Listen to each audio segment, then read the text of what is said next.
나비 쪽은 혹시 방에서 게임하면서 계속 치킨만 먹으면 어디가 살이 찌는지 궁금합니다. One thing he notices is that all of the Navi people, all men and women, have a flat belly. But there must be some lazy Navis who don't work out at all, who eat French fries every day.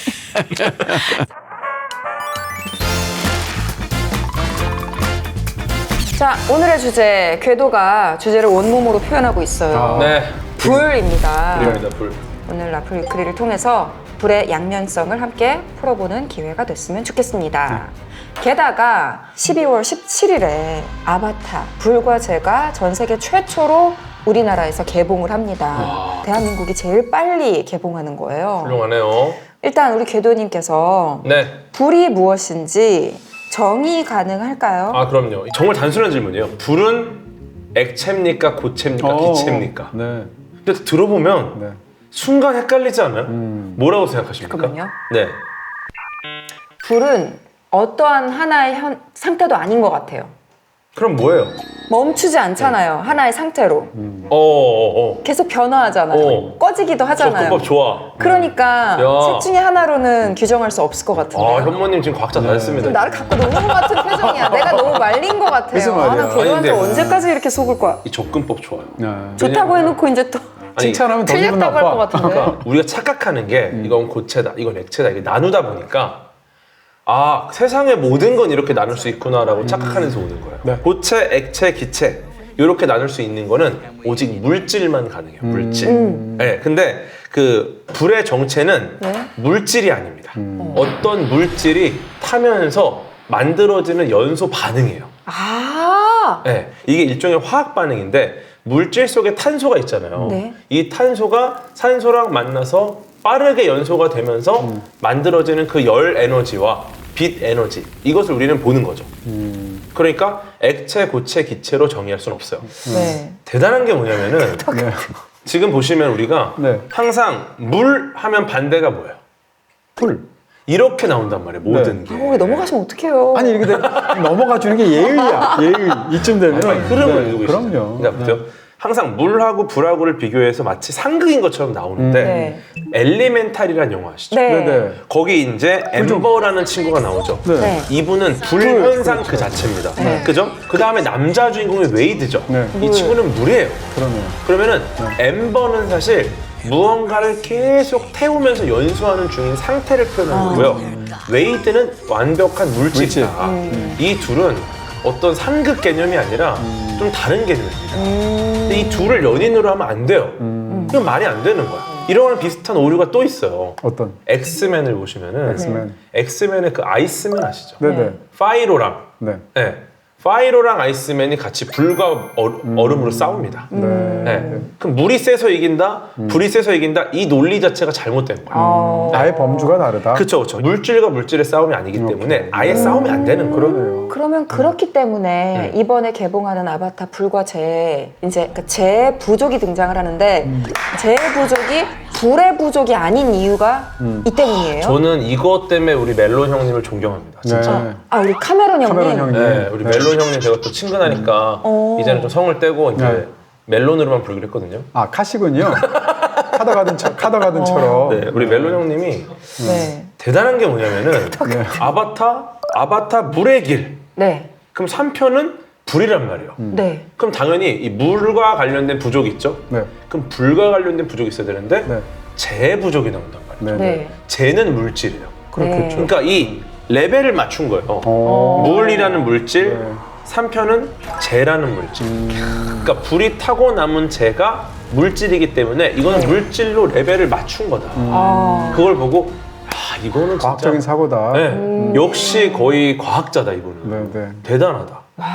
이것도 이렇게 칭찬하는 사람은 전 와, 세계에서 그러니까요. 궤도밖에 근데 없지 않을까? 그것도 허투루 짓지 않았겠죠, 당연히. 대단해요 진짜. 부족의 네. 이름인데. 예, 그렇습니다. 우리가 아직 불과제를 안 봐서 그런데 네. 봤는데 후반부에 또 불의 종족이 만약에 나오면 어떡할 거야? 그러면은 이제 역시 편집이에요, 지금. 안 여기서 나올 또 것 같아. 예술적 호흡. 야, 역시 멜론 형님. 아주 눈에 아주 불을 켜고 얘기하네요. 글쎄 눈에 불이 켜지진 않습니다. 아, 잘못 얘기했어. 나 이런 얘기 왜 자꾸 하는 거야. 이 눈은 광원이 아니에요. 그렇죠, 아니죠. 안광은 없어요. 그래서 이제 재기반사라는 게 있어요. 그 고양이 아시죠? 네. 네. 고양이가 야간에 엄청 눈이 그렇죠. 있잖아요. 네. 이게 후레쉬를 딱 비추면 그 후레쉬 빛이 고양이 눈에서 바로 돌아와요. 그러니까 오늘 궤도의 이 안구의 재기 반사가 글쎄요. 엄청 밝아요. 인간의 안구는 재기반사는 안 되지만 되는 것 같은 느낌이. 나 뭐라고 말해야 돼 그러면? 오늘따라 이 밝은 스튜디오의 조명을 너의 눈이 최대한 높은 반사율로 반사시키는구나. 이런 눈이 있어요. 아무래도 주제가 불이다 보니까 네. 이제 과학자로서 할 말이 많아서 네. 좀 신난 것 같아요. 네.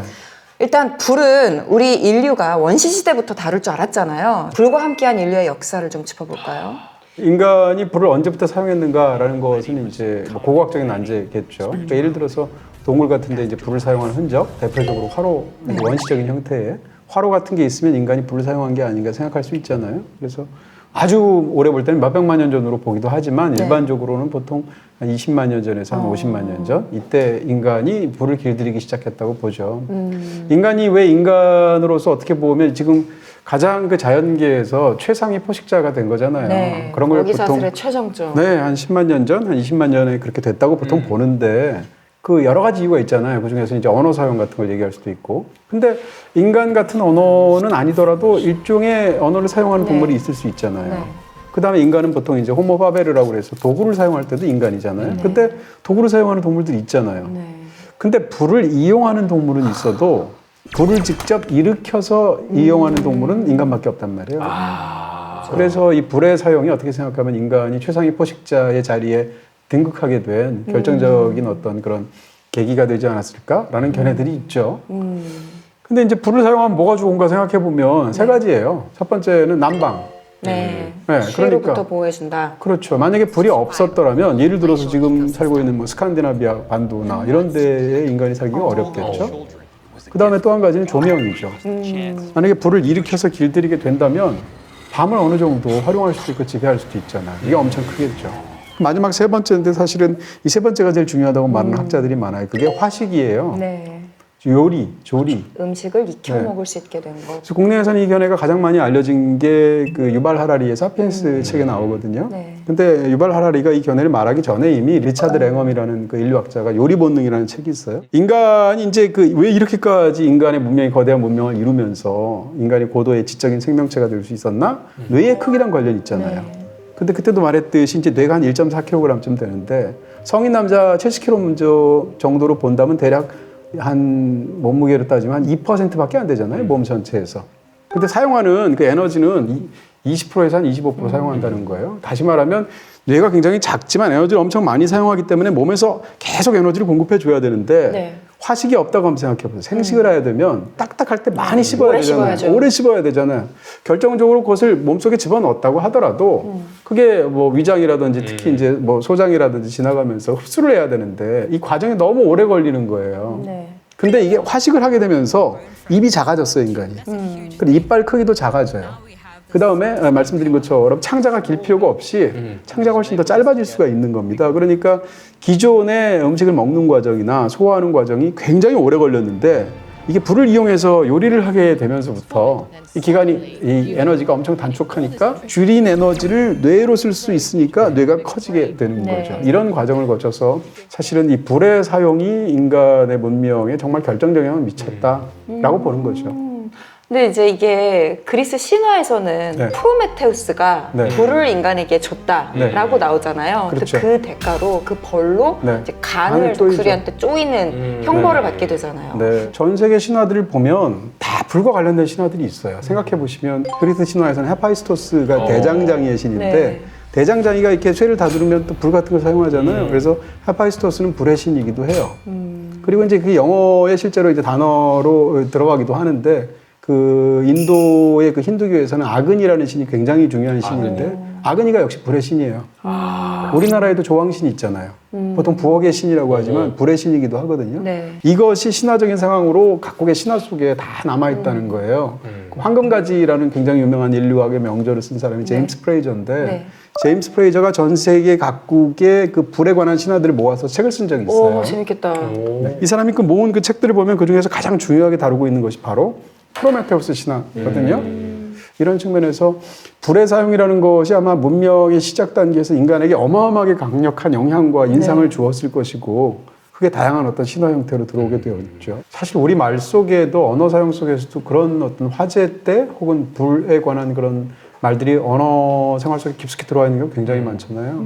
그럼 불을 우리가 화마라고도 하잖아요. 화마라는 것 자체가 불악마라는 뜻일 테니까 사실 얼마나 사람들이 불을 그렇게 생각했나도 알 수 있고 우리말에 심지어는 부사 같은 것도 불이 나게 이런 것도 불이 나게지 않습니까? 근데 불이 나게라는 건 사실은 나뭇가지 같은데 불이 나게라는 뜻이거든요. 그러니까 필사적으로 할 수밖에 없겠죠. 부랴부랴도 그렇지 않습니까? 부랴부랴 몸을 피했다라고 하면 부랴부랴가 불이야의 준말이거든요. 부랴부랴도 그렇고 불이 나게도 그렇고 이런 말들이 다 아예 부사로 사용된다는 게 불이 아닌 상황에서도 사람들이 그런 화재 같은데 얼마나 그쵸. 네, 그런 강렬한 그런 공포를 갖고 있는지를 보여주죠. 그렇죠. 워낙에 이제 프로메테우스 신화가 유명하다 보니까 또 미국인 프로메테우스라는 아메리칸. 별명을 가진 사람도 있잖아요. 네. 아메리칸 프로메테우스. 바로 로버트 오펜하이머를 두고 네. 지칭하는 말이죠. 실제로 우리 영화 오펜하이머를 봐도 이런 말이 나오잖아요. 프로메테우스. 나는 죽음의 신이 되었다. 이런 멘트가 나오는데 그 오펜하이머의 원작이라고 말할 수 있는 책. 오펜하이머의 그 전기를 다룬 책의 제목은 아메리칸 프로메테우스예요. 그러니까 거기에 대해서 명확한 그런 어떤 비유 관계가 있고요. 19세기 말에 인간이 전기를 활용하게 됐잖아요. 그랬을 때 전기를 제2의 불이라고 말했단 말이에요. 그리고 나서 이제 경우에 따라서는 이 원자력, 원자핵에 대해서 우리가 보통 제3의 불이라고 말하기도 하는데 이런 관계 속에서 사실은 이해하기도 하죠. 제가 그 오펜하이머라는 영화가 개봉됐을 때, 네. 아 이거는 정말 명작이다. 근데 좀 아쉬운 거예요. 어떤? 저는 이거를 너무 흥미진진하게 본 게 저한테는 어벤져스예요, 진짜. 아 그렇죠. 거기 막 온갖 파인 물리학 영웅들이 막 릴스 보험, 막 아인슈타인도 나오고. 내가 좋아하는 과학자들이 거기 다 나오고. 와, 근데 같이 간 친구들은 누가 누군지 모르니까 그렇죠. 저뭐 하는 거야? 그러니까 오펜하이머 영화는 자막이 없어요. 아, 안 나와요? 등장인물 예를 들어 아인슈타인 이런 게 안 나와요. 근데 진짜 재밌어요. 왜냐면 과학자들이 얼마나 말을 안 들어요. 그러니까 자존감이 굉장히 센 사람들이에요. 내가 이 분야 최고다. 그 사람들을 다 모았단 말이죠. 맨해튼 프로젝트 안에서. 진짜 어벤져스죠. 네. 근데 사실은 그 오펜하이머라는 과학자의 가장 위대한 능력은 이건 것 같아요. 저는. 그러니까 그 리더십. 이들에게 몸에 꼭 맞는 옷을 주는 거예요. 너는 이걸 잘하니까 이걸 적재적소에. 해라. 이런 식으로 적재적소 일을 나눠주니까 문제없이 이게 진행이 된 겁니다. 그렇게 어렵게 완성을 했는데도 또 막 스파이로 오해받아서 계속 청문회 다니면서 시달리고. 맞아요. 역사상 가장 비극적인 과학자예요. 네, 그러니까 불의 속성이 양면적이듯이 오펜하이머의 인생 자체도 굉장히 양면적이었던 것 같아요. 만들어 놓고 나니까 이거에 참혹함을 한 거죠. 그렇죠. 우리가 예전에 천국과 지옥을 주제로 다뤘을 때 이상하게 지옥은 다 이렇게 불이 있는 곳으로 묘사된다고 했잖아요. 종교를 막론하고. 말씀하신 것처럼 당연히 이제 지옥이나 천국에 대해서는 여기에서의 결여와 여기에서의 무서운 것이 뭐 투영된 부분이 네. 당연히 있을 것이고요. 예를 들어서 에스키모 같은 경우 이제 얼음 지옥을 상상하기도 했다는 네, 말 그때 맞아요. 말씀드렸잖아요. 네, 추위가 무서우니까. 그렇죠. 근데 이 불과 관련해서는 사실은 그 굉장히 많은 그 종교들에서 이 불을 이제 의식의 일부로 사용하는 부분들이 많아요. 물도 사용하지만 세례처럼. 근데 그 중에서도 가장 유명한 게 있다면 바로 조로아스터교입니다. 조로아스터가 이제 창시한 종교라고 하는데 네. 조로아스터는 이제 예전에 얘기한 페르시아 사람이고요. 이란 사람이고요. 근데 조로아스터가 자라투스트라거든요. 네. 그러니까 니체의 자라투스트라는 이렇게 말했다가 조로아스터예요. 어. 어쨌건 이 조로아스터교를 한자로 뭐라고 쓰냐면 배화교라고 써요. 배는 숭배하다 할 때 배자고 불을 화는 불. 숭배한다. 그러니까 사람들이 배화교라는 이름 때문에 조로아스터교 하면 불을 숭배하는 종교 이렇게 생각하죠. 네. 근데 이건 사실은 오해고요. 그러니까 의식에서 불을 굉장히 굉장히 중요하게 다루고 불이라는 것이 이제 조로아스터교에서 가장 중요하게 생각하는 아우라 마즈다라는 신으로부터 온 것이라고 생각하기도 하고 여러 가지 이유 때문에 그걸 모르는 이 타 종교 사람들 입장에서 본다면 불을 숭배하는 거 아니야라고 생각해서 배화교라는 이름이 중국 쪽에서 붙었겠죠. 네. 또 다른 것은 이제 이 조로아스터교랑 경쟁인 종교가 이슬람이었는데요. 이슬람이랑 경쟁하는 과정 속에서 이슬람교에서 훨씬 더 이전은 고대부터 있었던 조로아스터교를 상대적으로 쟤네는 불을 따위를 숭배하는 종교라고 약간 쉽게 얘기하면 폄하하고 네. 조롱하는 의미로 그렇게 생각하기도 했었어요. 어찌됐건 이 조로아스터교가 이제 고대 종교로 알고 있지만 현재도 있거든요. 많지는 않은데 한 수십만 명의 그 신도들이 있고요. 네. 조로아스터교 신도의 후예로서 가장 유명한 사람이 퀸의 프레디 머큐리예요. 근데 조로아스터교의 특이한 장례 풍습이 이제 굉장히 유명해서 역사책에 많이 나온다. 그게 조장이거라는 거거든요. 그러니까 세 조자를 써서 쉽게 책에서나 보던 맞습니다. 새가 이렇게 쪼아 먹도록 하는 거죠, 시신을. 그런데 왜 화장 같은 걸 하지 않고 훨씬 더 복잡하거나 힘든 게 보이는 조장으로 했을까라는 건데 조로아스터교에서는 불이라는 것을 굉장히 신성하게 다루었기 때문에 시체라는 굉장히 오염되고 또 더러운 것을 태울 수 없다고 생각한 거예요. 어찌됐건 불이라는 것을 많은 종교들에서 일종의 정화의식으로 사용한단 말이에요. 화장의식들의 상당수가 사실은 이렇게 시신을 태워서 연기로 올라갈 때 하늘로 올라간다고 믿는 어떤 믿음하고 결부가 돼 있단 말이에요. 근데 어쨌건 이런 불과 종교적인 부분이 결합이 되어 있는데 그것을 최근 영화에서 굉장히 인상적으로 보여준 게 28년 후 좀비 영화. 네. 거기서 보면 켈슨이라는 의사가 나오는데 네. 이 켈슨 박사는 자기 나름의 것으로 인간의 존엄성을 지켜줘요. 그래서 사실은 이 좀비가 되었든 네. 아니면 좀비들한테 뭐 해코지를 당해서 죽었던 그냥 일반인이든 간에 양자를 구분하지 않고 똑같이 화장을 해줍니다. 그리고 나서 해골만 남겨요. 그런 다음에 그 해골은 일반인과 이 좀비들로 된 사람들을 구분하지 않고 똑같이 탑을 쌓죠. 이 사람의 이런 어떤 마음을 모르는 주인공들이나 사람들 입장에서 멀리서 보면 어떻겠어요? 굉장히 무시무시한 그런 풍경을 보일 수 있잖아요. 그러다가 주인공이 그 사람과 함께하게 되고 그러면서 어머니를 어떻게 보면 어머니가 이제 불치병에 걸려 있으니까 떠나 보내게 되는 일종의 여정을 다룬 그런 또 작품이라고 볼 수 있습니다. 좀비 영화인데 이 작품을 전통적인 그 좀비 영화의 어떤 활극 같은 거 이런 막 뛰어다니는 좀비와 도망다니는 물론 그것도 잘 찍긴 했는데 그렇게 본다면 사람들의 어떤 생각하고 달라서 영화에 대한 좀 뭐라고 할까 평가가 달라질 수도 있어요. 근데 영화를 좀비 영화로 보지 않고 예를 들어서 가족 영화를 본다면 이 영화가 어떻게 보면 조력 자살이나 존엄사를 다룬 영화처럼 보이기도 하거든요. 그 상황까지 가는 게 영국에서 존엄 자살, 이 조력 자살이 허용된 스위스로 가는 여정으로 볼 수도 있어요. 그렇게 해서 가장 그 어쩔 수 없지만 사랑 속에서 떠나 보내는 그 과정을 묘사한 걸로 볼 수도 있고요. 사실은 이 영화 굉장히 우리나라에서 개봉할 때 특히 외국에서도 그랬지만 굉장히 많이 비판받았거든요. 그런 것에 대한 반응이 이해도 되는데 다른 한편으로는 다른 이런 또 이 영화의 굉장히 훌륭한 측면들도 많다. 이런 말씀을 드리고 싶네요. 기대했던 거랑 내용이 달라서 평가받은 거죠? 맞습니다. 그렇습니다. 우리가 사실 불이 주제여서 뭐 불의 기원부터 신화에서부터 시작해서 역사를 다뤘는데 사실 가장 가까이에서 접할 수 있는 건 아무래도 화재잖아요. 그렇죠. 이제 우리 생활에서는 뭐 불이 어떤 종교적인 의식으로 쓰일 때도 있지만 화재 현장, 무섭죠. 뭐 산불 이런 이야기로 많이 접하다 보니까 영화로 실제 있었던 소방관들의 이야기를 너무너무 잘 다룬 영화가 있어요. Only the Brave라는 영화가 있거든요. 네. 이게 의외로 평점도 높고 너무 잘 만든 영화인데 보신 분들이 많이 없는 것 같아요. 그러게요. 2013년에 실제로 아리조나에서 야넬 힐이라는 산에서 대형 산불이 일어났어요. 어느 정도였냐면 축구장 1,100개가 넘는 크기의 땅을 1,100개? 태웠어요. 그래가지고 이때에 이제 최정예 엘리트 소방관으로 일하시던 분들이 있었는데 이런 소방관을 미국 전역에 한 2,000명 정도가 있다고 하는데 핫샷 소방대원이라고 하거든요. 핫샷? 네, 큰 불이 났을 때 이렇게 방어선을 구축하는 역할을 하는 대원들이요. 그러니까 불을 끄는 게 아니라 맞불을 놓는다든가 땅을 파가지고 아예 이렇게 방어선을 구축하는 경계 선을 만드는 이 실제 야넬 힐에 투입됐던 핫샷 대원들을 다루는데 20명 가운데 19분이 화염에 휩싸여서 순직을 하셨어요. 아이고.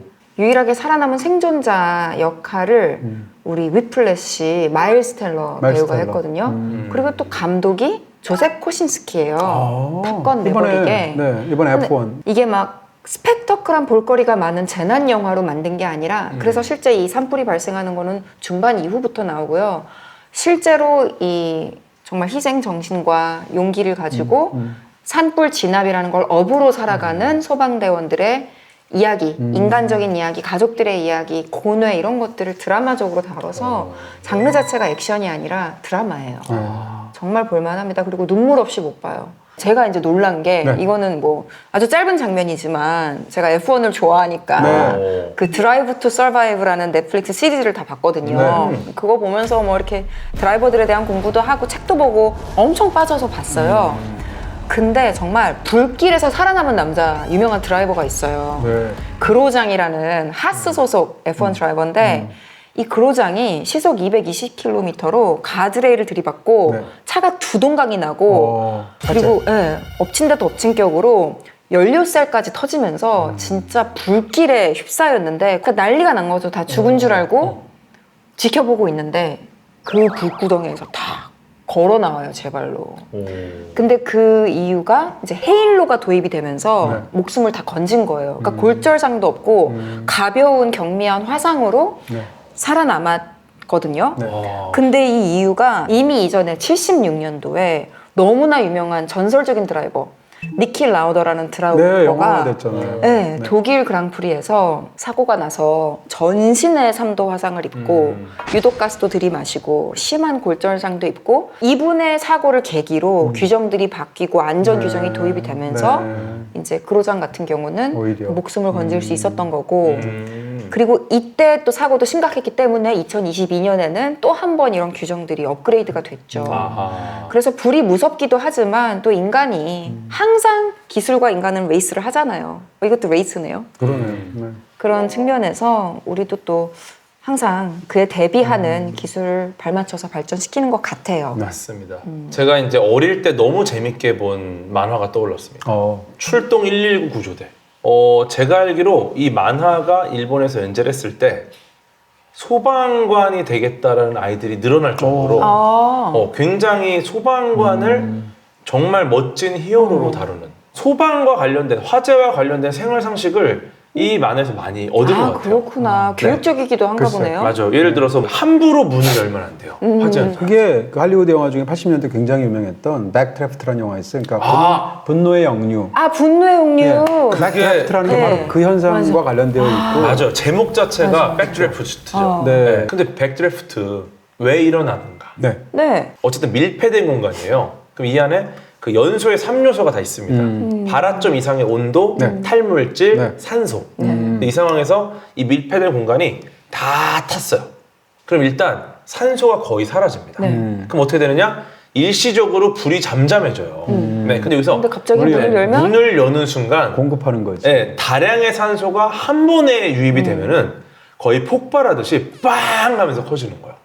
그래서 만약에 이런 상황이 발생하면 함부로 문을 확 여는 게 아니라 네. 문을 열기 전에 이 문 손잡이 온도를 체크해요. 안쪽에 지금 불이 활활 타고 있었던 상황인지 아닌지를 보려고. 네. 왜냐면은 예를 들어 그냥 열었다가 앞에 있는 사람이 즉사할 수 있어요. 네, 그러니까 그 방패 같은 걸 하기도 하고 아니면 이 문 뒤에서 일단은 화기가 나가는 걸 확인하고 숨어서. 연다던가. 그러니까 그런 식의 약간 숙련된 노하우가 필요하다는 거예요.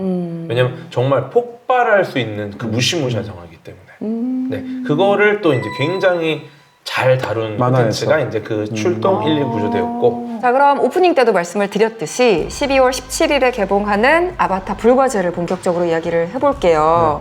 지금 저희는 대한민국 서울에서 녹화를 하고 있지만 뉴질랜드로 날아갑니다. 저희가 사실 특별편으로 제임스 카메론 감독님 편을 했었는데 또 그걸 봐주시고 디즈니에서 저희를 초청을 해주셨어요. 그래서 불과제 월드 프리미어에 초청이 돼서 제임스 카메론 나비족들은 감독님을 만나서 인터뷰까지 할 수 있는 이런 영광을 누리게 됐습니다. 사실 오늘 방송은 그게 메인이죠. 뭐 여태까지 지금 거대한 긴 프롤로그고요.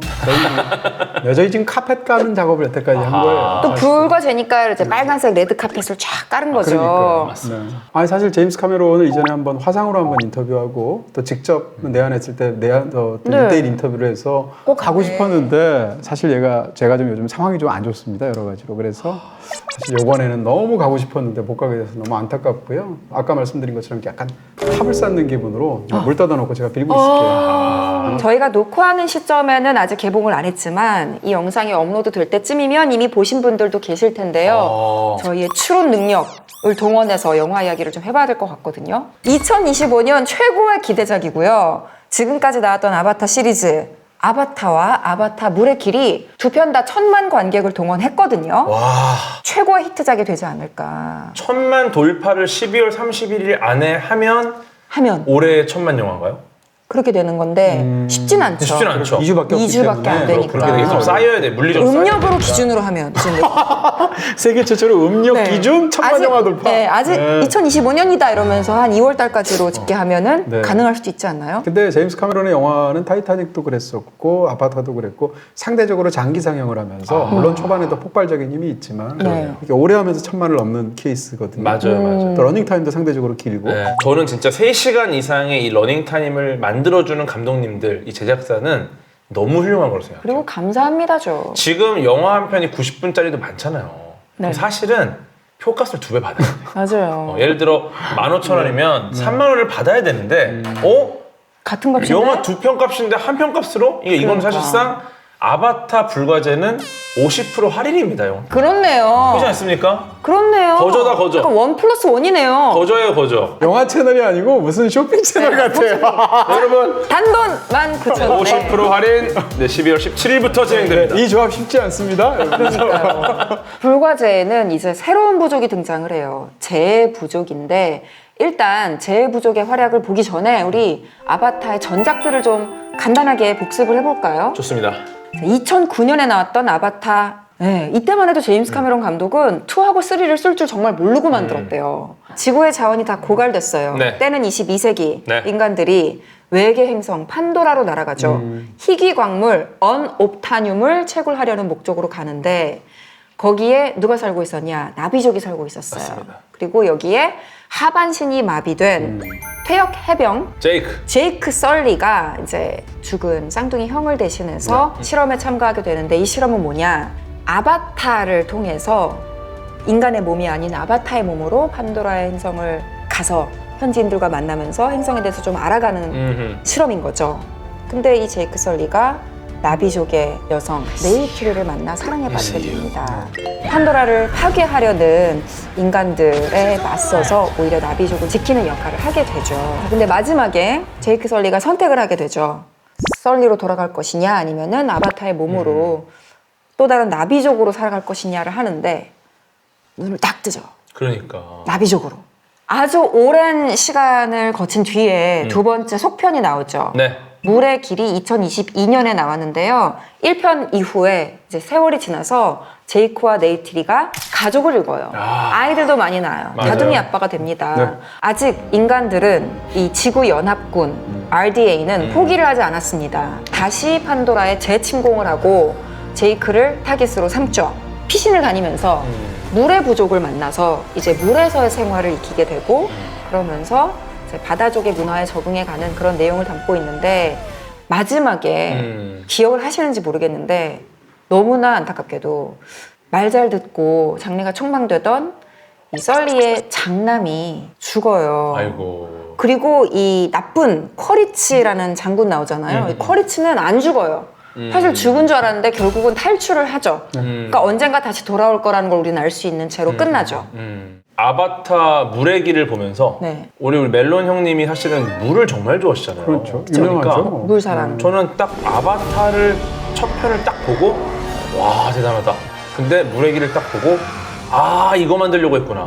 원래 이거가 목적이었구나. 너무 멋있게 만들어주고 해양 생명체들이 정말 기가 막히게 나오잖아요. 그 툴쿤이라는 그 고래 같은 네, 이 친구가 어쨌든 굉장히 중요한 어떤 자원으로서 역할을 합니다. 맞아요. 인간의 생명체- 노화를 막는 물질. 맞아요. 생명체 자원으로서. 그러니까 어떤 해양 생물로부터 이 생태계를 파괴하면서 인간의 욕심을 이렇게 하는 것이 맞느냐. 뭐 이런 것들에 대한 이야기를 좀 할 수 있는 맞아요. 좀 재미있는 좀 그래서 장면들이 그 있었던 것 같아요. 둘째 아들이 툴쿤 중에서 약간 아웃사이더로 추방됐던 툴쿤 아하. 타야칸이랑 친구가 되잖아요. 그래서 또 남다른 어떤 소외된 자들을 이해하는 그런 시선을 가진 아들로 나오죠. 맞아요. 네. 이제는 또 불과 죄의 세계가 나온단 말이에요. 그러니까 불과 죄, 그러니까 제 종족에서의 족장이라고 할 수 있는 리더가 나오죠. 새로운 캐릭터, 마랑이라는 캐릭터예요. 보면은 이렇게 빨간색 페인트 칠하고 있고 네, 당연하죠. 머리에도 이렇게 약간 닭의 벼슬같이 장식이 있고 눈에 스모키 화장 쫙 마치 젤을 발라놓은 것처럼 화장하고 있는 이 바랑이 전사로 나오는데 이 배우가 우나 채플린이라는 배우예요. 왕좌의 게임 보신 분들은 이 배우를 기억하실 텐데 이름이 우나 채플린이잖아요. 할아버지가 찰리 채플린이에요. 그래요? 와 진짜로? 그러니까 찰리 채플린의 첫째 딸이 낳은 딸이 우나 채플린이에요. 근데 엄마의 성을 받았더라고요. 근데 이 불과 재해 종족도, 그러니까 재해 종족도 살고 있는 지역이 다 화산 때문에 불타서 그쵸. 삶의 터전을 잃어요. 재화 자체가 너무 열악한 거야. 자신들이 갖고 있는 어떤 풍요로움 자체가 없어요. 재해 부족이 굉장히 독특한 역할을 할 것이다. 그런 좀 기대가 되더라고요. 속편이라는 것은 기본적으로 당연히 그 전작들에서 가장 사람들이 좋아했던 것이 이어져야 되잖아요. 그래야 속편에 대한 실망감이 없을 거고. 더군다나 속편의 제왕인 제임스 카메론이 그냥 했을 리가 없을 것 같고요. 그런 측면에서 사실은 1편과 2편에서는 인간과 나비족을 선과 악의 일종의 이분법적인 구도가 기본적인 설정으로 세팅이 돼 있었는데 그걸 흔드는 부분들이 3부에 있는 것처럼 보여요. 네. 그래서 불과지혜가 이야기적으로 흥미로울 것 같고요. 또 하나는 아바타 시리즈를 좋아하는 사람으로서 제가 굉장히 궁금해하고 보고 싶은 건 생태학적인 측면, 네, 맞아요. 하나의 세계를 창조하는 측면. 그러니까 결국은 아주 리얼리즘 영화를 만들든 아니면 이런 환상적인 영화를 만들든 결과적으로 창작자는 기본적으로 하나의 세계를 온전히 만드는 사람이란 말이에요. 그랬을 때 하나의 세계를 온전히 만드는 꿈을 가장 크게 실현하는 사람이 제임스 카메론 말이에요. 적어도 영화의 역사를 따져본다. 행성을 만들어버리니까. 그러니까요. 그랬을 때 이렇게 굉장히 잘 만든 것을 종족별로 혹은 분야별로 나누어서 지금 도장 깨기 하고 있는 거잖아요. 네. 그런 측면에서 이번에는 불과 재해라는 어떤 그런 테마를 가지고 만들어내는 그런 생태학적인 측면, 시각적인 맞아요. 측면 그런 궁금증이 저한테는 굉장히 크죠. 그래서 마치 모래길에서 툴쿤이 등장했던 것처럼 불과제에서는 하늘을 날아다니는 약간 열기구 같이 생기기도 한 바람의 상인이라는 게 등장하더라고요. 뭔가 이동 수단처럼 쓰이는 것 같던데. 저는 개인적으로 예고편은 안 나왔지만 이 내용은 있을 것 같다는 게 하나 있어요. 예측. 네, 2016년도에 나온 논문 중에 오. 그 솔로몬 제도의 네. 해저 화산에 대한 논문이 있어요. 네. 네. 이 근처를 서식하는 상어에 대한 얘기가 있습니다. 네. 네. 근데 생각해보세요. 그 심해 해저 화산이면은 거의 열수 분출공이에요. 엄청난 고온의 화산이 물속에서 폭발합니다. 그러니까 영화에서 불과제는 마치 지상에서의 화산 폭발만 다룰 것 같지만 제 생각에는 심해 화산이 분명히 영화에 있을 것이다. 왜냐면 또 이제 해저 탐험가니까. 해저 탐험가고 감독님이. 물을 너무 물 좋아하시고 전공, 바다 전공. 심지어 해저의 화산 폭발 열수 분출공 이거는 정말 심해를 좋아하는 사람 입장에서는 이거는 에너지원이 미쳤는데 이거는 정말 가슴이 뛰거든요. 근데 만약에 나오면 저희 정말 지금 이 시점에서 아무것도 공개되지 않은 상황에서 맞춘 거예요. 들어보세요. 그러니까 봐봐. 지금 분명히 불과제인데 하늘을 나는 애 나와. 네네네. 근데 하늘을 나는 애는 투르크 막토 나왔잖아요. 근데 물 단이 나왔잖아. 네. 이제는 심해가 한번 나올 때 된 거예요. 근데 재밌는 게 그 심해 상어가 무슨 얘기냐면은 그 심해로 들어가면은 산도도 달라요. 그리고 온도가 매우 높아 수온이. 근데 상어가 어떻게 살아 거기를?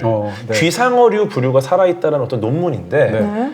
이게 말이 안 된다고 생각했는데 실제로 그 심해 해저 화산 근처에 상어가 서식을 하는 거야. 심해 상어가 있군요. 너무 놀랐어요. 네. 근데 이걸 어떻게 사느냐 봤더니 네. 로렌치니 기관이라는 걸 갖고 있어요. 네, 이게 뭐냐면은 굉장히 미세한 자기장의 변화를 읽습니다. 네. 이걸 어떻게 사용하느냐? 심해 해저 화산이 폭발하기 직전에 징후를 알고 피해요. 그리고 잠잠히 다시 가. 네. 그런 식으로 생존을 하는 거죠. 그러니까 제가 볼 때는 이제 심해 상어를 이동수단으로 타지 않을까. 이야, 제일 이렇게까지 부족이. 예측을 지금 너무 잘 된 게 개도님께서 말씀하신 이게 영화에 하나도 안 나올 수도 있거든요.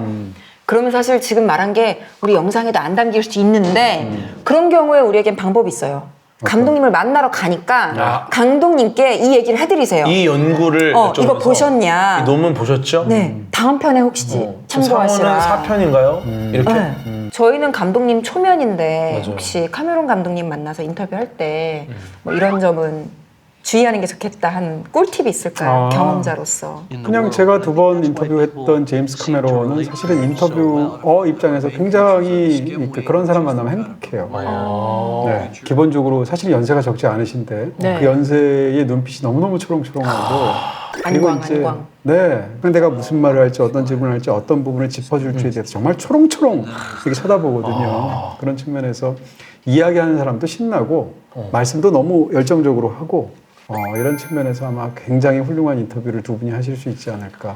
제가 평론가님이랑 같이 못 가는 게 너무 아쉬운데 네. 오브제를 주시면 제가 대신 사인을 받아올 안경 드릴까요? 수 있을까요? 여기다가요? 네네네. 오, 안경을 벗으셨어요 지금. 지금 눈에 뵈는 게 이게 정말 없어요, 지금. 희귀샷이나 네. 내가 쓴 어머 눈을 못 뜨겠어. 너무 어지러워요. 네. 되게 깐깐할 것 같아. 오 마이 갓. 글쎄, 인상이 확 달라 보이네요. 네. 인상이 걸리면 작살나는 사감 앞에 선생님이야. 아무것도 안 보여요. 써봐요. 걔는 어떤가? 완전 어항. 의외로 잘 어울린다. 근데 정말 라플 위클리 저는 이럴 때 딱 쓰는 표현이 있어요. 라플 위클리 is on fire. 우리 정말 너무 잘하고 있는 거예요. 왜냐하면 순수한 팬심으로 제임스 카메론 감독님도 다루고 에일리언도 다루고 했었는데 이렇게 또 초대를 받아서 러브콜을 받고 저희가 직접 만나뵐 수 있게 되는 영광까지 누렸으니 맞습니다. 여러분께서 또 이렇게 항상 봐주시고 좋아요 눌러주시고 하는 이 모든 힘이 다 합쳐져서 정말 거대한 화산을 폭발시킨 것 같은. 이것이 카바치 해저 화산이다. 잘 다녀오세요. 안 나가면 어쩌려고 계속 얘기하는 거야. 네, 오늘 인간의 모든 역사와 문화가 담겨있는 불에 대해서 이야기를 나눠봤는데요. 바로 이어서 라플 위클리의 초초초 스페셜 게스트 카메론 감독님과 함께 만나보도록 하겠습니다. 여러분 영상 끄지 마세요. 아직 안 끝났어요.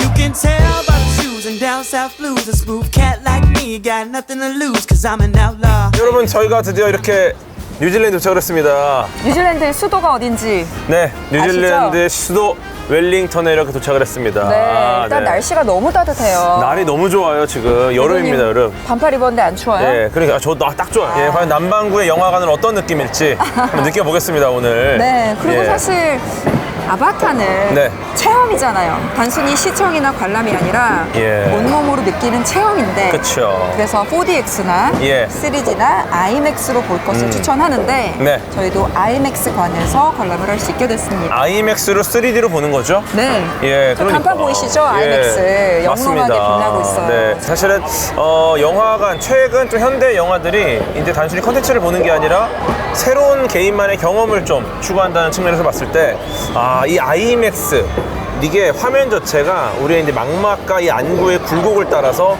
약간 이렇게 휘어져 있는 형태예요. 그러니까 한눈에 망막에 그대로 꽉 차는. 그러면 예. IMAX관에서 영화를 볼 때는 자리가 어디인 게 제일 좋아요? 사실은 가운데가 제일 좋죠. 가운데? 그냥 예. 정말 센터? 예를 들어 사이드면은 IMAX인데 그러니까요. 꽉 안 차서 내가 이렇게 봐야 돼. 네. 근데 그래도 가운데였으면 좋겠다. IMAX가 그래도 사이드라고 해도 이것을 완전히 해서 못 보는 자리까지 만들지 않아요. 그러니까 그게 규모가 엄청 큰 거야, IMAX만이. IMAX의 상징. 야, 요게 또 원리로 들어가면 굉장히 재밌거든요. 기본적으로 이 3D 안경 같은 경우가 형광광실만 원리? 이용하는데 들어가시 그냥 막. 그냥 쓰고 들어가자고요. 알겠습니다. 원리 긴데 아쉽게도 원리는 각자 찾아보세요. 네. This world goes much deeper than you imagine.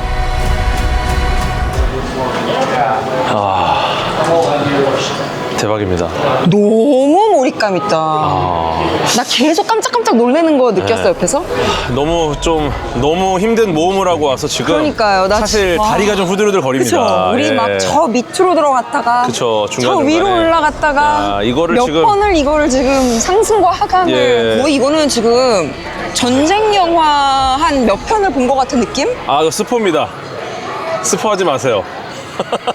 스포하고 싶은 어떤 게 말 너무 나도 말하고 싶은데 스포하고 싶은 게 지금 너무 많아요. 제가 지금 몇 마디를 하면 스포가 돼요. 지금 한 제 예. 10차 대전까지 겪어온 것 같은 일단은 느낌이에요. 딱 시작하면은 그냥 시작부터 와, 이 세상이 돌아왔구나. 이 세계가 다시 돌아왔구나. 그러니까. 이 느낌이 딱 있고요. 우리가 내일 인터뷰를 해야 되니까 네. 오늘 이 소감을 막 정리를 해서 그러니까요. 정말 알짜 네. 핵심 질문들을 던져야 돼요. 머리를 좀 모아서 궁리를 해봅시다. 예, 좋습니다. 그럼 일단 고민을 좀 해보겠습니다. 좋네요, 진짜. 지금 나 말도 잘 안 나오잖아. 형님, 아이고 안녕하십니까. 안녕하십니까. 잘 도착하셨어요? 네, 형님 잘 도착했습니다. 우리 멜론 형님께 어떤 질문을 해야 될까 고민도 많이 되고. 평론가님 근데 좋은 소식이 있어요. 저희 완전 대담 형식으로요. 짧은 그냥 언론사 인터뷰 아니고 30분 확보했어요. 그래요? 네, 역대급으로 길어요. 맞아요. 30분이면 꽤 괜찮은 시간이에요. 네, 그쵸. 저희 라풀 위클리가 해냈습니다. 그게 좀 긴 시간만큼, 그러니까 애초에 이렇게 너무 지엽적인 거 말고 구석구석 이렇게 좀 큰 그림대로 이렇게 하나씩 질문하면 좋을 것 같다는 생각했었고요. 네. 그 영화가 사실 이제 처음 시작할 때 보면 가족도 4분 오열돼서 시작하잖아요. 그러니까 장남이 죽어서 사실은 모든 가족이 슬픈데 슬픈 방식이 다 제각각 다르잖아요. 설리 가족은 하나인데도 불구하고 하나가 아닌 걸로 영화가 시작하는데 악당이든 사실은 우리 쪽이든 전부 다 이 좋은 쪽이든 서로 분열로 시작하는데 영화의 맨 마지막에 가면 거대한 연결로 끝나거든요. 분해와 연결이 보여지는 느낌이네요. 생각해보니까. 그렇죠. 그래서 연결이나 연계라는 어떤 개념에서 희망을 보는 그런 감독의 생각에 대해서 좀 물어보고 싶은 게 좀 궁금한 거죠. 약간 앞에 질문이 조금 길긴 한데 아, 네.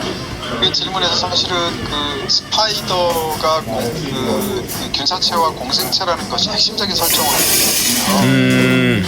그것도 역시 어떻게 보면 스파이더의 몸이 사실상 그 판도라 행성 자체예요. 아, 그러네. 그렇게 해서 그러니까 제 얘기는 결과적으로는 이 아바타 전체 시리즈를 이어가는 게 결국이에요. 아, 너무 보고 싶어요.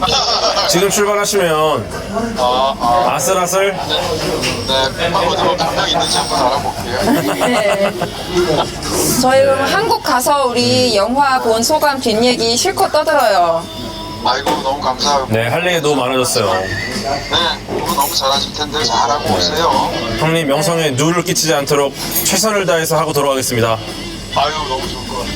네, 기다리겠습니다. 아이고, 늦은 시간인데 편안한 밤 되세요. 아직 저녁입니다. 내가 늦은 시간이야.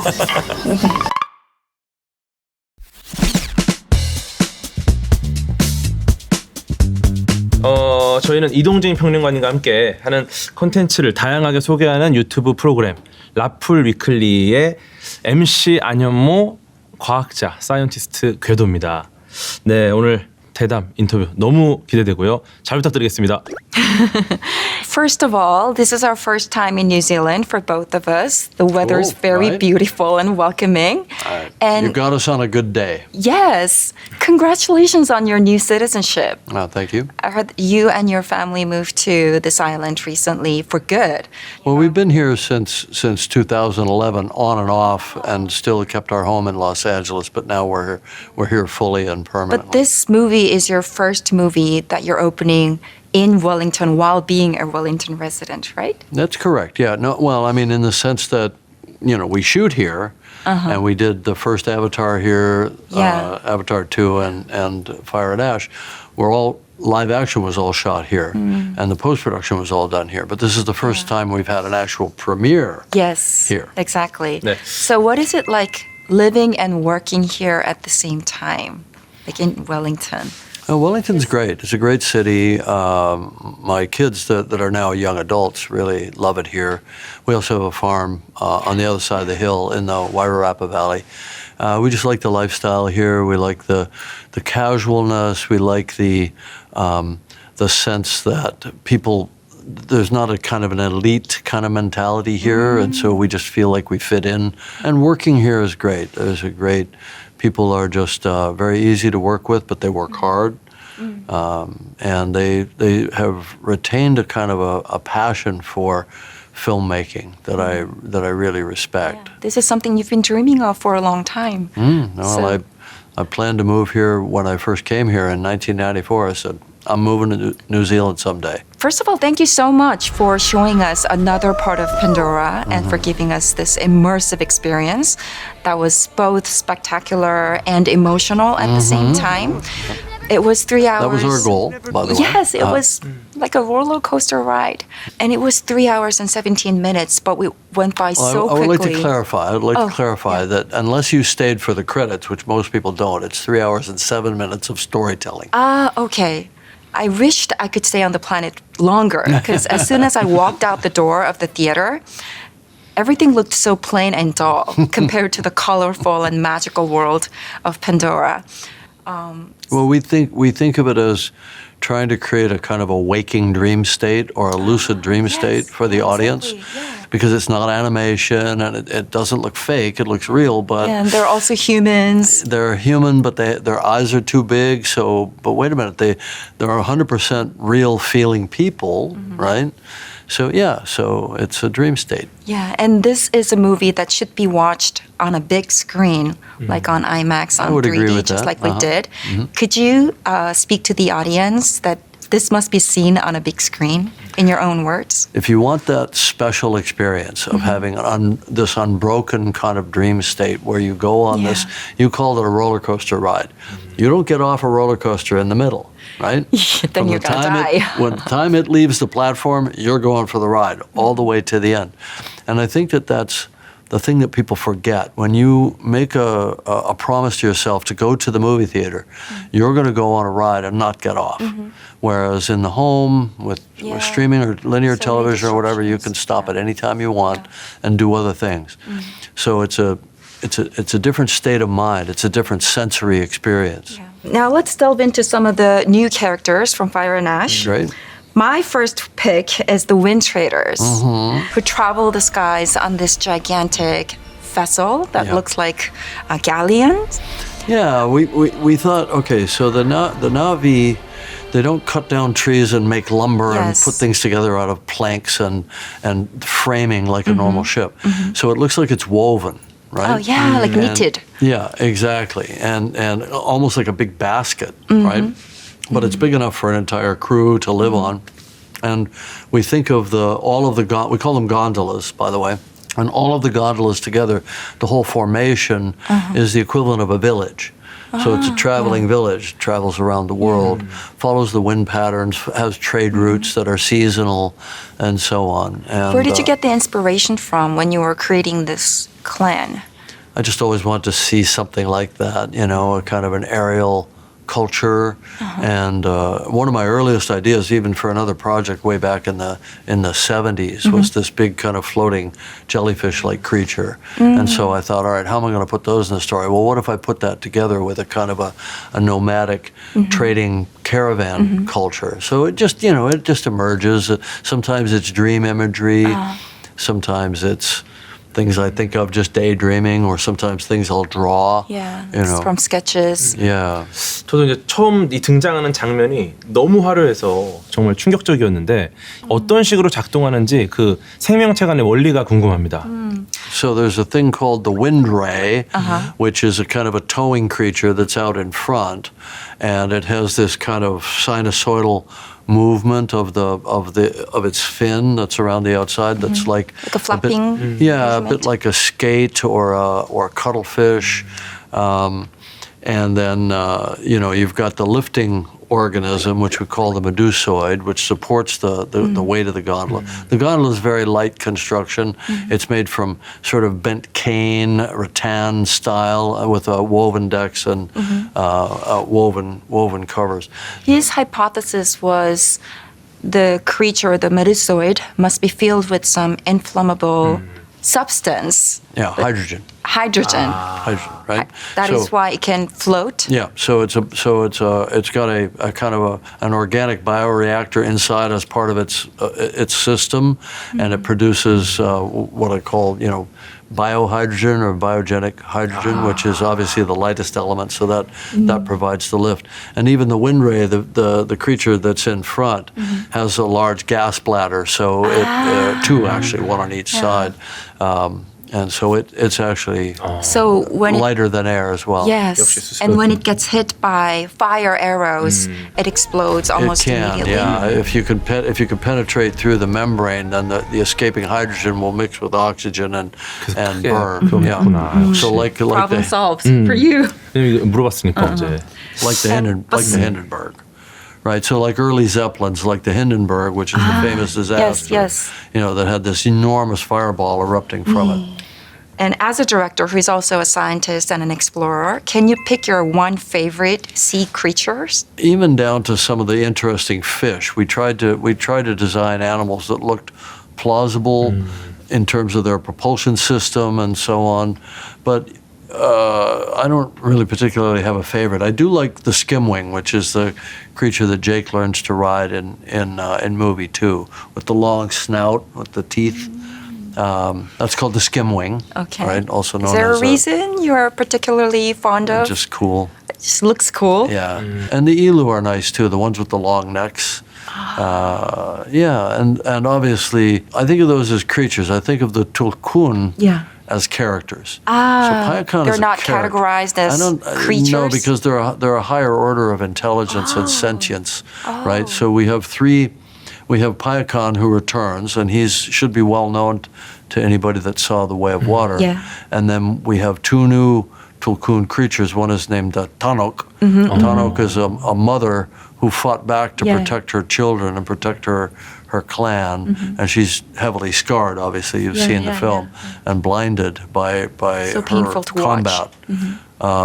And then we have the matriarch, who basically runs the whole Tulkun clan.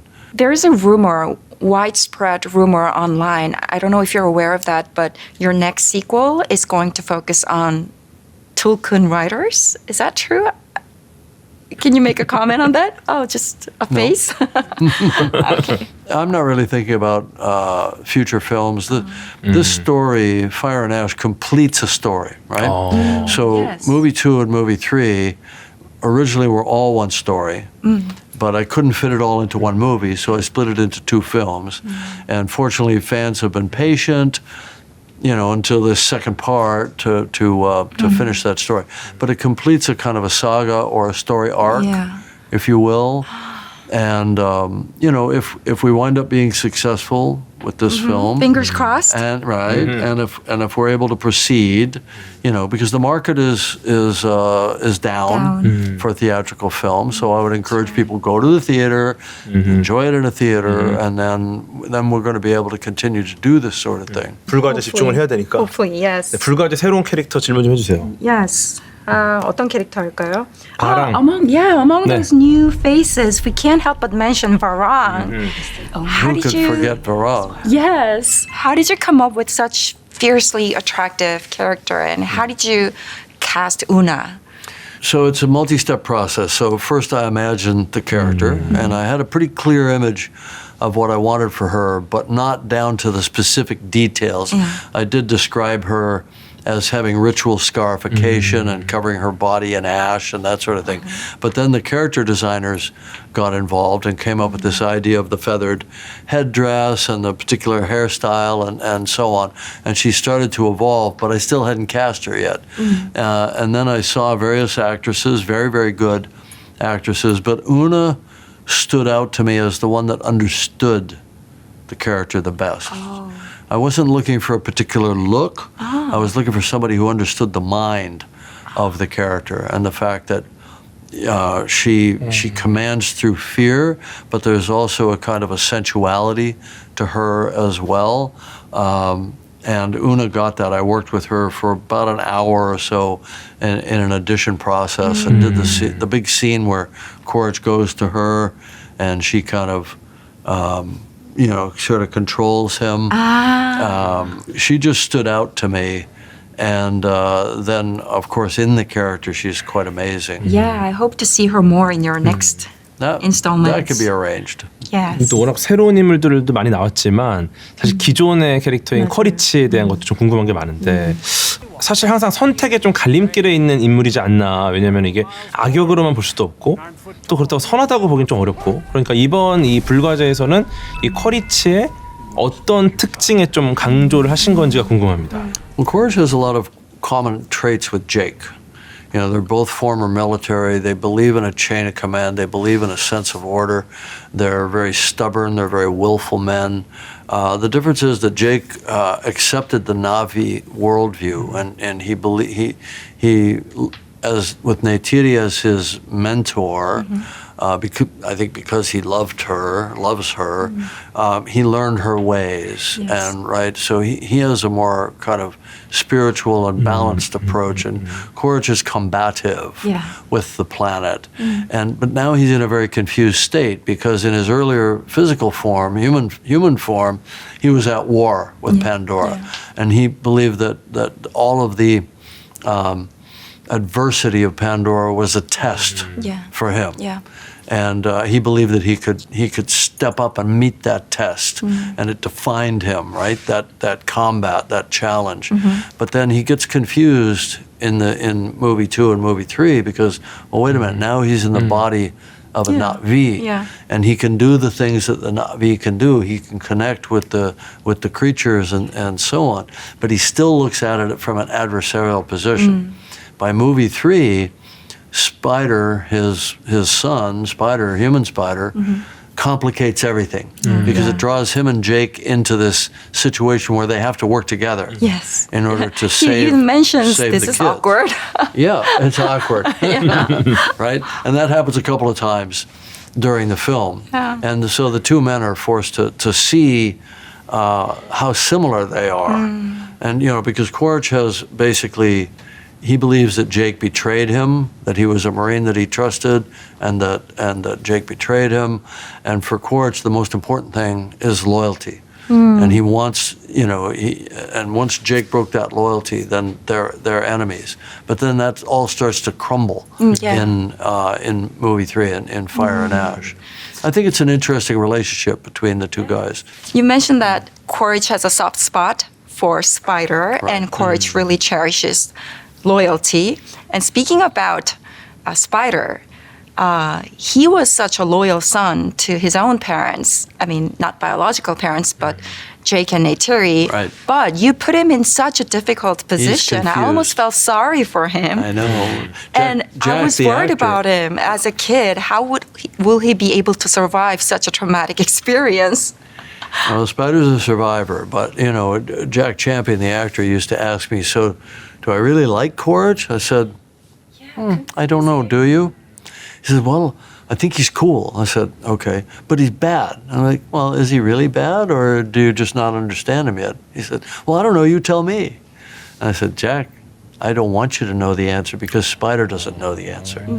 And he said, "Yeah, but just tell me anyway." I said, he's figuring it You have out. to act that confusion and that sense of attraction and repulsion at the same time. I said, "You can't know the answer because your character doesn't know the answer." He said, "Oh, okay."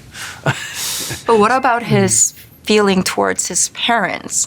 I mean, Jake and Neytiri were the only parents that he served. He says that. He says, "You're the only family I've ever known," but he's not really part of the family, and he wants to be, right? So part of what's always true throughout all the Avatar movies is, where do I belong? Who will accept me? Who sees me for who I am, right? And Spider loves the Sullys. He's best friends with the kids. He loves Kitty. Clearly, there's a friendship there that's maybe starting to evolve into something else, But he doesn't know where he fits in.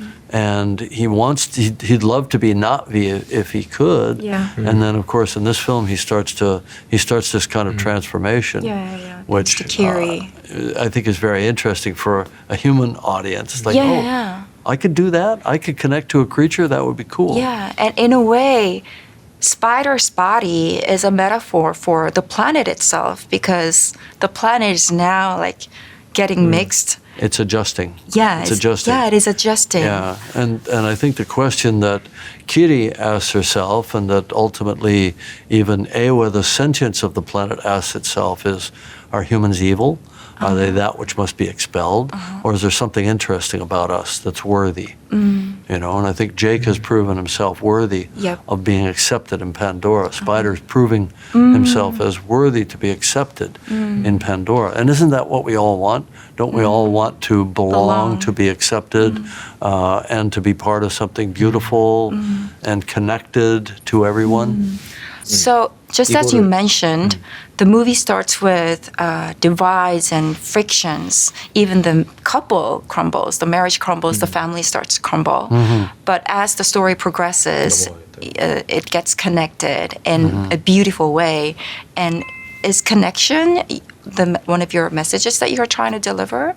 I think absolutely connection is very important. We have to work together to solve the problems of this planet right here, Earth, our beautiful planet that's getting corrupted and contaminated and devastated by our presence here. We have to get back into balance, but we have to figure out how to do it moving forward from a technological civilization that we have. We're not going to give up who we are. There's 8 billion of us. We couldn't live on this world in a natural state. There's too many of us. So we have to find a new version of ourselves. And I think that that's what these films maybe shape that thought. You know, and the other thing is that I think is interesting. There is a metaphor in the kind of the way Avatar worked, because I don't know how this new film is going to work, but the way the first and the second film worked was that they were very, very successful in all markets around the world, almost equally, right? It wasn't an American film that was making its money in America. No, it's okay. I think it's fine. That's fine. We have an audience that's global, right? Yeah. And it's a story about family, about personal problems, about parents and kids coming of age, all of those so things. So relevant. Right? So how does that work? What it means is we're all the same everywhere. If you strip away language, religion, politics, you strip it away, we all have the same basic human emotions. We have fear, we have love, we have anxiety, we have all of these things. So why can't we see ourselves more as one thing? You know, and I think the Avatar movies prove that that's the case. That we are all more or less the same. If you go one step further from the state of connection, that it becomes one. Yes, exactly. Oneness. Exactly. 개인적으로 이제 저는 이제 과학자이자 탐험가라고 생각을 하는데 매번 연출 때마다 새로운 기술이나 스토리에 대해서 어떤 무언가를 배웠다고 말씀하셨습니다. 이 10번째 연출작인데 이번에는 어떤 걸 배우셨는지 궁금합니다. You do learn new craft every time you go along, new ways of doing things, new types of scenes, new types of shots. I think in terms of broad strokes, I think what I learned this time, maybe something that I had seen before, but it became very clear to me, is that the movie tells you what it's going to be. You don't tell it. Oh. So when you work on a film this long, you go in with a plan, you've got a script, but then things evolve and they emerge and the actors inspire you, they have their own ideas. And it becomes a kind of a melting pot of creativity. A lot of people putting their creativity in. And then the movie takes on its own life. And I very much felt like for about the last year and a half that I was just trying to find what the movie absolutely wanted to be. Wow. Regardless of what I wanted it to be, which is interesting, right? You let the characters speak for themselves? Absolutely. And be alive? Absolutely. And they take on their own life. For example, it seems very obvious when you watch the film that Jake must go and get the Toruk, the big creature. He must fulfill his destiny. Yeah. Right? It wasn't in the script. Oh, wow.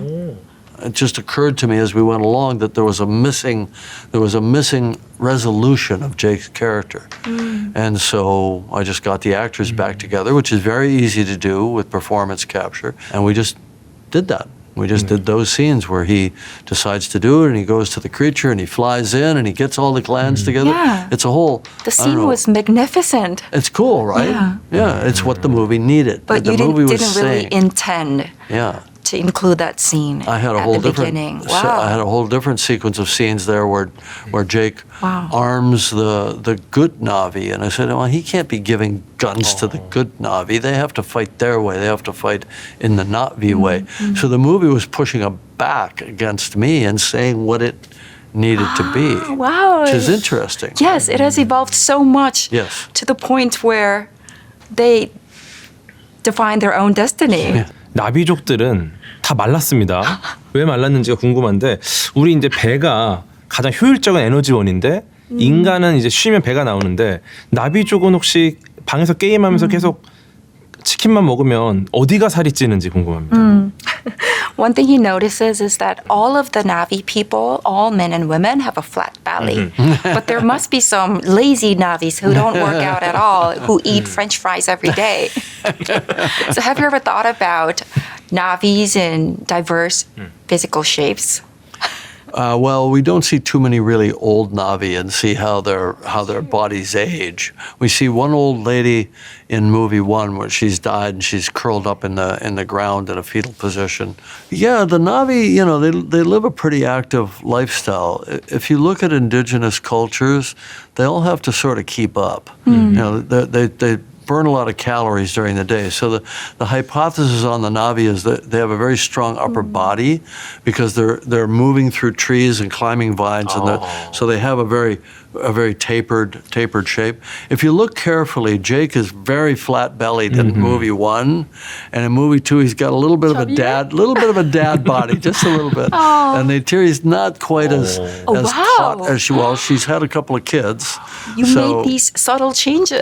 Yeah. The characters age and their faces age a little bit. You know, we bring them forward through time.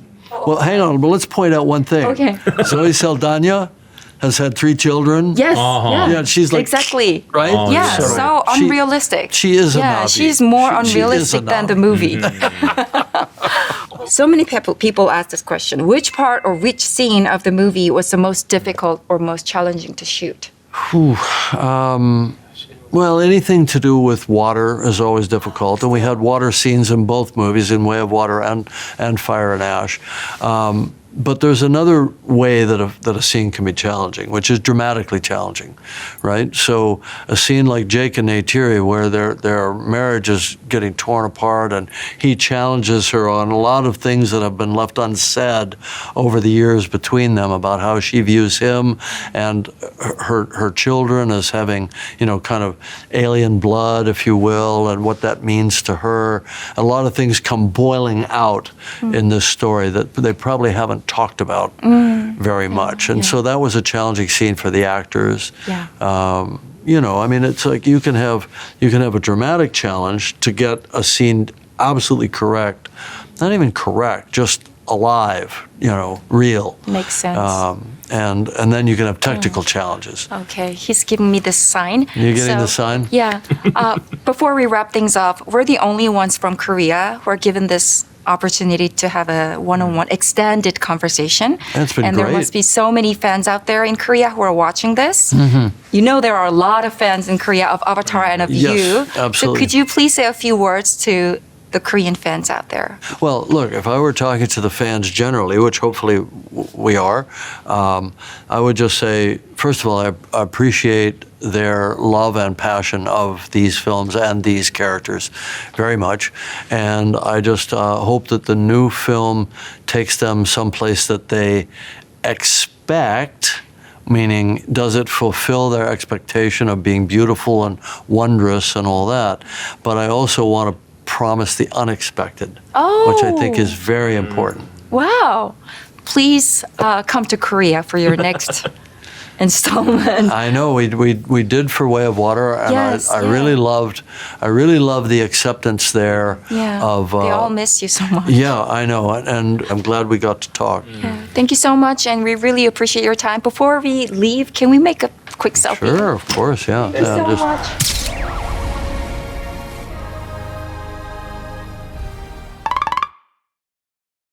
네, 여러분, 저희가 이렇게 우리 멜론 형님 인터뷰를 마치고 이렇게 동네 카페에 와 있습니다. 제가 최근 몇 년간 이렇게 말을 안 해본 적 있었나? 왜냐면은 말을 한마디 하면 둘이서 영어로다가 그냥 쿵짝쿵짝 하는데, 저 근데 진짜 목소리가 갔어요. 근데 이거를 내가 또 껴줄 수 없는 게 아니, 진짜. 시간이 없으니까 막 사람들이 막 뒤에서 막 이러는 거야. 이 말이 난 너무 맞는 게 우리 궤도가 진짜 너무 조용했어요. 나 진짜 내가 왜냐면 가기 전에도 이제 현모가 계속 야, 너 상황 수틀리면은 이거 시간 늘어지니까 너 절대 다른 질문하면 안 되고 말도 많이 하지 말고 심지어 뒤쪽에 시청자 궤도님, 질문도 못 하니까. 이제 진짜 실컷 말씀하세요. 아까 말 못했어. 지금 이제 하겠습니다. 정말 너무 열받으니 한국말로, 시청자 질문이 뒤에 있는데 이걸 못하면 안 되니까 시청자 질문 하려고 제가 앞에 거 막 날리고 다 날리고 네. 하면서 심지어 말도 안 하고. 네. 근데 뒤에서 계속 그 아저씨가 계속 막 이래. 저희가 사실 이례적으로 그 웰링턴에서 열린 모든 인터뷰를 통틀어서 저희가 거의 가장 긴 시간을 배분을 그쵸. 받았고 가장 긴 단독 대담이었죠. 그리고 특히나 한국에서 온 미디어 가운데서는 저희가 유일하게 30분이라는 긴 시간을 확보한 거예요. 단독으로 이거는 30분, 우리만 30분. 정말 한국 그 한국의 영화 팬분들을 얼마나 중시하는지를 보여주는 대목이었고 맞아요. 우리가 네. 욕심을 내서 그렇지 네. 진짜 알찹니다 인터뷰가. 그러니까 30분조차 짧게 느껴질 정도로 영화가 일단 3시간 17분이었잖아요. 맞아요. 아 그리고 진짜 영화만큼 빨리 지나갔어요. 그래서 30분이면은 다른 영화였으면은 충분한 시간인데 그치. 아바타를 다루기엔 너무너무 짧았고 막 이러는 와중에도 저희가 이 트라이브 앱에 담겨주신 이 여러분들의 이 질문들 네. 그 중에서 선정된 거를 저희가 했습니다. 네, 사실은 너무 좋은 질문들을 많이 해주셔서 맞아요. 저희가 몇 개나 뽑아갔는데 시간이 부족해서 하나만 했고요. 그 하나는 많은 분들께서 공통적으로 남겨주신 맞아요. 질문이었어요. 가장 많이 궁금하셨던 거를 네. 하나를 골라서 저희가 했습니다. 네. 그리고 진짜 단 한순간도 지루한 순간이 없었어요. 아, 그 답변도 너무 훌륭했고 그리고 정말 우리 카멜룬 감독님 너무너무 제가 카멜룬 감독님 사진을 정말 많이 봤는데 왜냐면 자료에서 많이 쓰니까 제가 강연할 때도 많이 쓰거든요. 심해편 할 때 정말 많이 쓰는데 이렇게 크게 웃으면서 목젖을 제가 봤습니다. 그러니까 사실은 감독님이 좀 더 하고 싶어하는 표정이었어요. 아니 마지막쯤에 우리 현모님한테 뭐라 그랬냐면은 당신 한국에 있어요? 맞아요. 거의 마음이 이런 거였어. 한국에 있으면 제가 갈게요. 한국에서 또 봅시다. 거기까지 말을 못했지만 그러니까. 한국에서 우리 만나자. 마지막에 거의 쫓겨나는 상황에서 그러니까. Are you based in Seoul? 그러니까. 네, 우리 지금 너무 흥분. 저희가 그러니까. 라플 위클리 지금 한 50편 넘게 찍었는데 네. 오늘이 지금 최고조로 흥분한 것 같아요. 아니 왜냐면은 제가 정말 심해 강연할 때 제임스 카메론 감독님 사진을 매번 넣어요. 그리고 매번 새로운 사진을 계속 찾아봐. 근데 눈앞에 그 내 강연 자료에 있는 사람이 딱 앉아 있으니까 너무 신기한 거야. 그리고 보자마자 바로 그냥 깍듯하게 인사를 드리고 나는 과학자라고 생각한다. 그랬더니 너 되게 좋아하시더라고요. 그래서 오늘도 내 전공 궤도라고 했더니 네, 그 얘기 인공위성 듣자마자 궤도냐고. 내가 오rbit이라고 했더니 바로 되게 그러니까. 추가 질문하셨잖아요. 오늘 인터뷰도 굉장히 궤도를 잘 돌지 않고 이런 얘기 했잖아요, 그죠? 그랬어요? 그랬어요. 우와, 진짜? 오늘 인터뷰도 굉장히 오비탈 모션을 할 것 같다고 이렇게. 진짜? 그래서 와, 훌륭하다. 그런 말이 있었다고요? 근데 안 당겼을 거야, 아마 시작 때라. 저는 그래서 이번에 감독님을 인터뷰했으니까 목표가 생겼어요. 뭐죠? 저희 라플 위클리가 계속 여러분께 사랑을 받아서 아바타 4번째 영화가 나왔을 때 한국에서 감독님을 또 만납시다. 아, 좋아요. 괜찮지 않아요? 이동진 평론가님까지 같이 완전 고되게 한번 3시간 3시간? 해야죠. 그러니까 한국에 왔으니까 같이 예. 뭐 한국 음식도 먹고 그럼요. 시장도 걷고 하면서 제가 같이 데리고 방탈출 한번 하겠습니다. 재밌겠다. 예, 우리 제임스 카멜룬 감독님과 함께하는 방탈출. 재밌겠는데요? 네, 그러면 저희가 지금 이 감동을 저희는 느꼈습니다. 하지만 우리 구독자, 시청자분들 이 감동을 잘 전해 받으셨나요? 이 감동을 받으셨다면 조댓구알로 여러분의 감동을 표현해 주세요. 저희 아바타 불과제 공식 굿즈를 선물로 보내드립니다. 문고리도 있던데 저는 일기 쓰는 거 좋아하니까 진짜? 문고리도 있고 티셔츠도 있어요. 맞아요, 티셔츠도 네. 있고. 이야. 여러분께서 좋은 댓글을 남겨주시면 저희가 추첨을 통해서 아바타 공식 굿즈 선물로 드리도록 하겠습니다. 이게 끝이 아닙니다. 2부가 기다리고 있습니다. 네. 와, 우리 1, 2부로 나가는 거예요? 2부에서는 저희 웨타 FX 오! 정말 훌륭한 그 특수 효과의 거의 장이기 때문에 네. 저희가 그 본고장을 직접 가는 겁니다. 웨타 워크숍도 가잖아요. 맞아요. 자, 다음 편에서도 웰리우드 특집으로 2부 이어지니까요. 여러분, I see you 계속 해주세요. 네, 2부에서는 말 참지 않겠습니다. 2부에서 만나요. 안녕. I see you.